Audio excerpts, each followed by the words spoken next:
আমন্ত্রণ জানাচ্ছি 1 মিনিটে আজকের বাংলাদেশে, সাথে আছি আমি তানজির রহমান।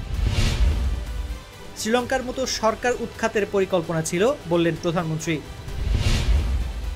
বাংলাদেশের সঙ্গে অংশীদারত্ব চুক্তির আলোচনা স্থগিত করল EU। প্রক্রিয়া চলছে, যে কোনো সময়ে জামায়াত শিবির নিষিদ্ধের ঘোষণা বললেন স্বরাষ্ট্রমন্ত্রী। 12 সিটি ও নরসিংদী পৌর ছাড়া সব প্রাথমিক বিদ্যালয় খুলছে রোববার। মতবিনিময় সভা থেকে সংবাদ সম্মেলন, তোপের মুখে কাদের। শিক্ষা প্রতিষ্ঠান খুলে দেওয়ার আহ্বান ফখরুলের। মৎস্য পদক পেল 22 ব্যক্তি প্রতিষ্ঠান। বিচার বিভাগীয় তদন্ত কমিশনের কার্যপরিধি বাড়িয়ে প্রজ্ঞাপন। মার্চ ফর জাস্টিস কর্মসূচিতে সারা দেশের শিক্ষার্থীদের বিক্ষোভ। ফেসবুক, হোয়াটসঅ্যাপ সহ সব সামাজিক মাধ্যম চালু।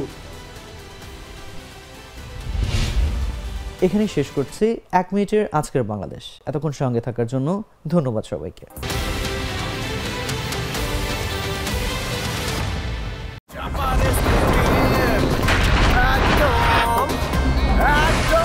শপথ ভাই তোমার মামা।